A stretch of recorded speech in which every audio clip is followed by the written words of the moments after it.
Welcome back to Becoming with Max Francis. I'm starting to like this, talking to you. Welcome back. This is Becoming. I just started a week ago with creating these recordings, these episodes, and it's me learning how to share my story, how to present myself to you, how to be even more me, because I know how to be me, but I'm learning every day how to be even more me and how to love myself even more and share myself with the world to make this world a better place, because we have so much ugly and bad and wrong in this world. I want to just balance that out a little and share my point of view, which is balance. Anyway, this is not the reason why I'm here today. Today is about sharing more about my story on my album. In the most recent recording, which was Becoming 3, I shared a little bit about the philosophy of profound imperfection, which is the reason why I was able to finish my album. In the process of making music, I realized that perfectionism was holding me back. And by the way, just a side note, I've listened back to my last couple of recordings, and I've learned about listening to myself that sometimes I say stuff really like in an odd way because of two things. I'm not a native English speaker, and I'm dyslexic. So remember, this is a side note, but I'm just taking a little sidetrack of the subject of today. Doesn't matter.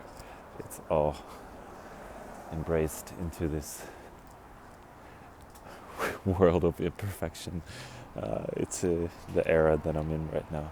Anyway, I'm from Amsterdam, so my first language is Dutch. That's where I grew up. That's the first language I learned. That's the language that my parents speak. And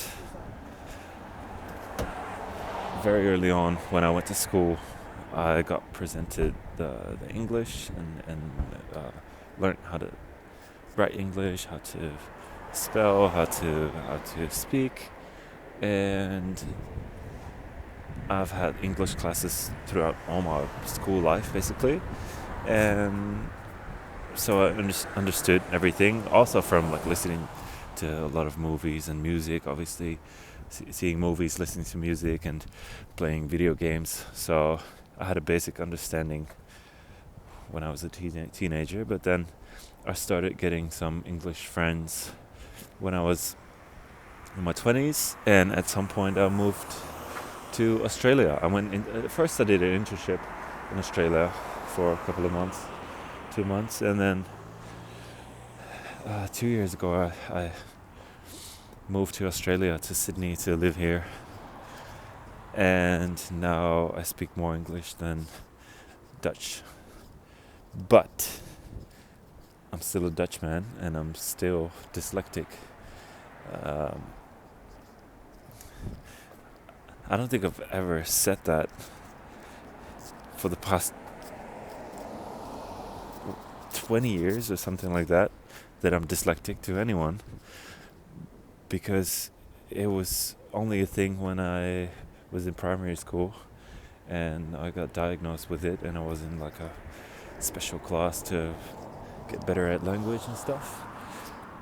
And when I was a teenager and in my still in my 20s, but when I grew up, I started reading more and writing more, and my language got a lot better, and I didn't struggle as much with reading as when I was young. So in some way it faded, but it's still a thing in my brain.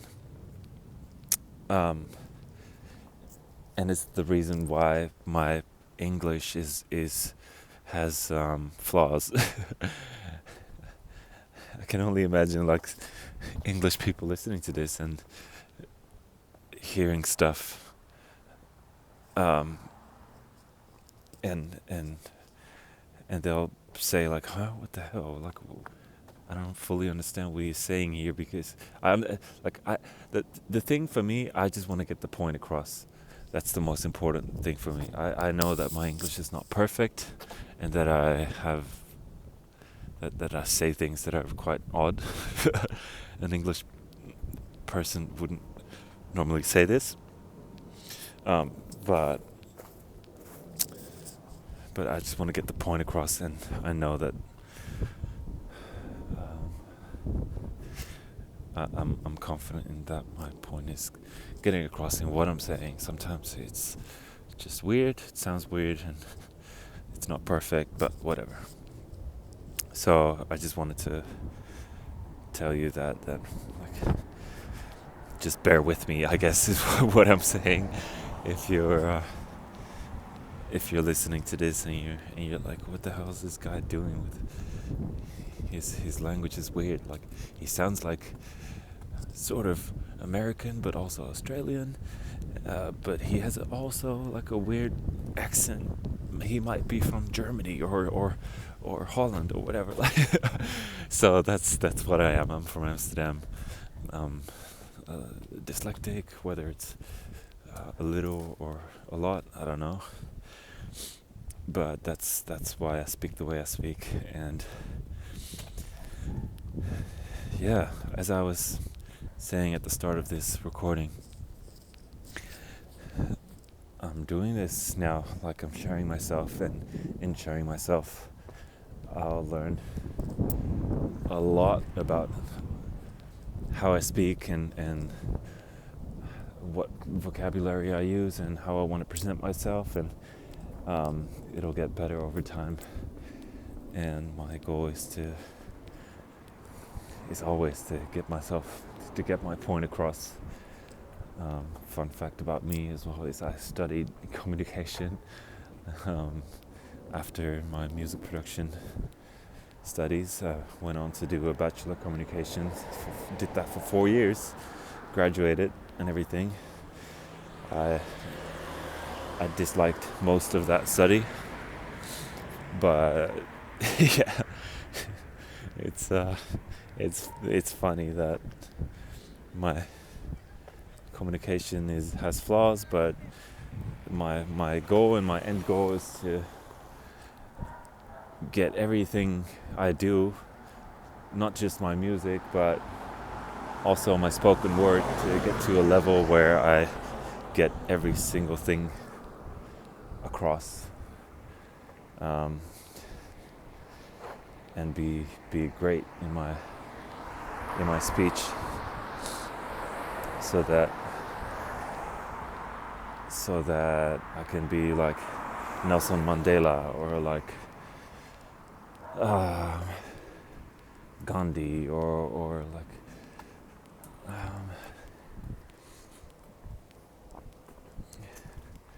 Morgan Freeman. I don't know, like all these great people that had an impact on the world. They were able to speak in such a convincing and beautiful way. You know, there's these old ancient Greek guys that practice this stuff, writing and speech every day, and this is a goal of mine as well. Anyway, with that being said, I'm going over into the topic of what I actually wanted to talk about. I told you this is going to be a sidetrack, but I got a little bit too sidetracked, which is alright. So today, I'll keep this a little shorter because I'm on a walk and I'm almost home, and I'm going to bed soon.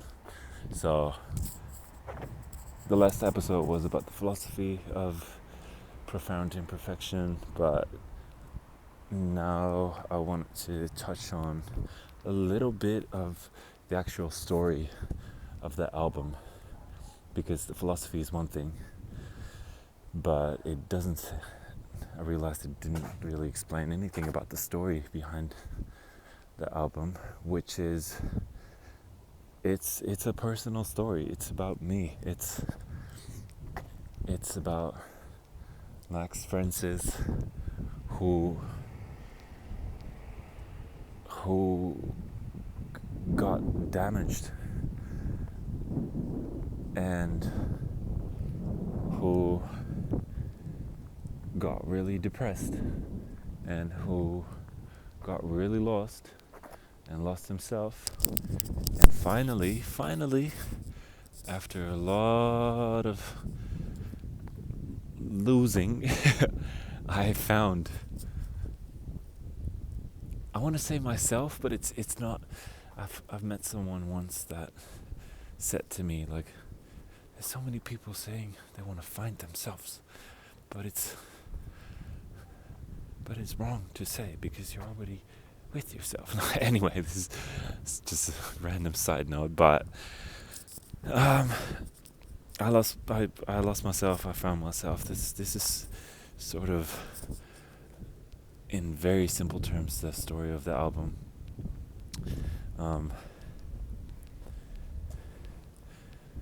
It starts in pain and misery and loneliness, and slowly makes its way toward acceptance. First grief, I think, and then acceptance, and then gratefulness, and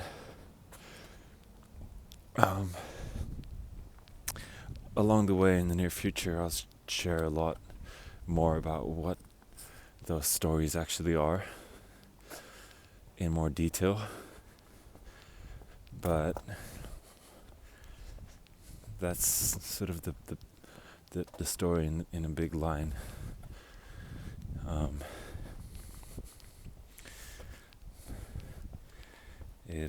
I think this story, just to give a little bit right now, is I think it started when my parents divorced when I was 17.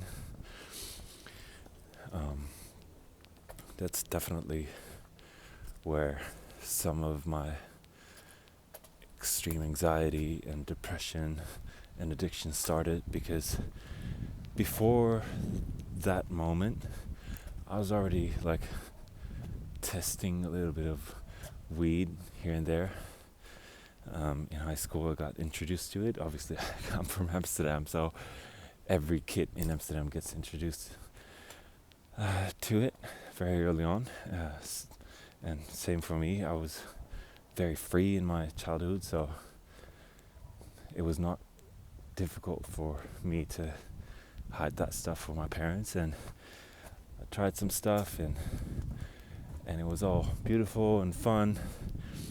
But then my parents divorced, and a couple days later I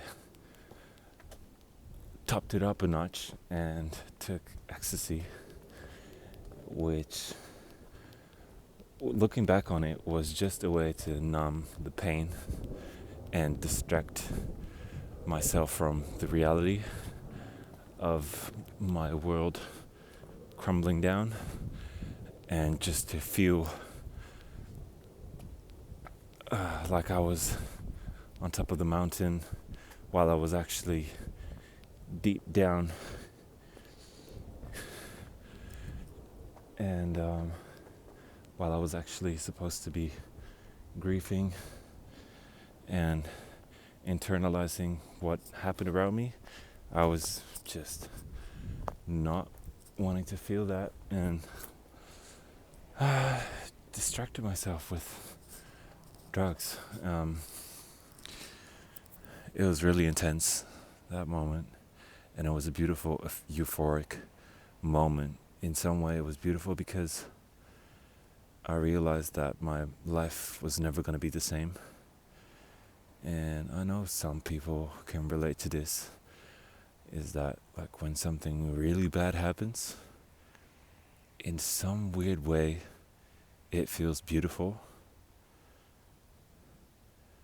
I think it relates to something I've read in a book. I can't remember what book or when, but I just remember the sentence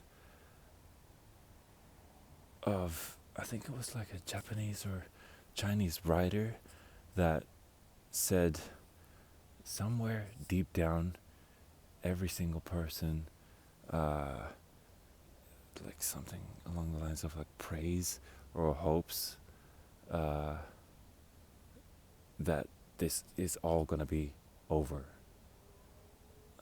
as in to die. And I think it relates to that when your parents divorce or someone near and dear to you dies. It's like tapping into the universe's energy and feeling infinity.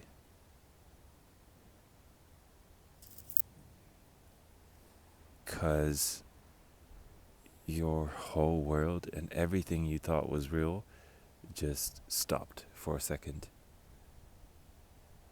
And that is exactly what happened to me when my parents divorced. I thought that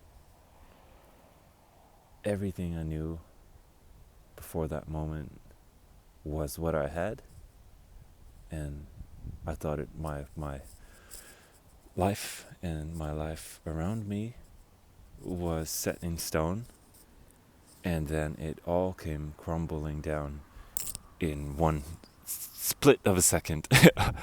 And I didn't see it coming, and I was oblivious, and it happened. So I was really lost after that. I was really, like, just not only heartbroken, but I experienced what people call an ego death. It was just as if, like, I was not a person anymore. I was just nothing. Because who is Max without his parents that love each other? And who is Max without his family when he comes home? Like, if all that's gone, who am I? You know, like, that was what I experienced, and I escaped all of that in just going down a deep, dark, dirty path of destruction, basically. Um, and this is the exact starting point of the album. It starts with "Don't Give Up," which is the most important message I have on the album. Not just for other people, but for myself as well, because no matter how bad it gets, you can't give up, because there's more to experience in this world. There's this Greek philosophy that says, this ancient Greek who says, this too shall pass. You know, like, it doesn't matter how bad it gets, it will pass, and there will be another moment for you. And you can always make things better, so don't give up. So it starts, but it's sort of like the song is set up as sort of like an angel whispering that in my ear, because the chorus sings "Don't give up," but the verses sing about, in the verses I sing about how fucked up the world is, basically. Way too many fear, way too many heartbreak, way too many years, way too many coffins, way too many tears, way too many heartbreak, like. And the other verse goes like, way too many lies, way too many people worry, way too many people hurry, way too many people are hungry, and way too many people are snakes. Um, and and then the chorus goes like, don't give up. Like, it doesn't matter how bad you think the world is and how bad you think what you're going through is, you can't give up, because there's such a beautiful thing about this life, and you can't give up because of that. The pre-chorus in the song goes like, nights alone in the dark, all alone in the dark, all alone in the park. Yeah, so it says like, nights alone in the park, nights alone in the dark, way too many nights alone in the dark. This is actually, that was a reality for me. I spent so many nights by myself, totally wasted on weed and sometimes hard drugs, just being lost and bat tripping myself the fuck out and losing my brain and wanting to die and destroying myself and my being, because I didn't want to feel reality, because I thought it was so bad, and it was bad, but I made it worse by doing that stuff to myself, by pushing people away, pushing opportunities away, pushing myself away, and trying to feel absolutely nothing, which is not the answer, which is why I'm so grateful for that angel whispering in my ear, don't give up, don't give up, don't give up. So, that's it for now.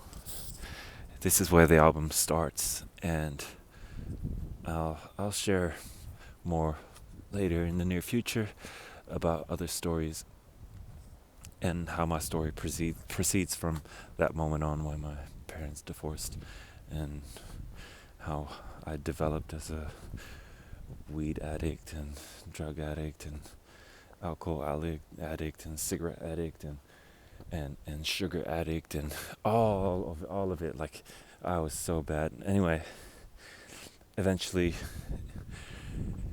I started to realize that this was not a good thing, and that it was all inside my own head, and that I did it to myself, and that I was the only one that could change things for myself. No one was going to do it for me. And in that process, I found the most beautiful energy,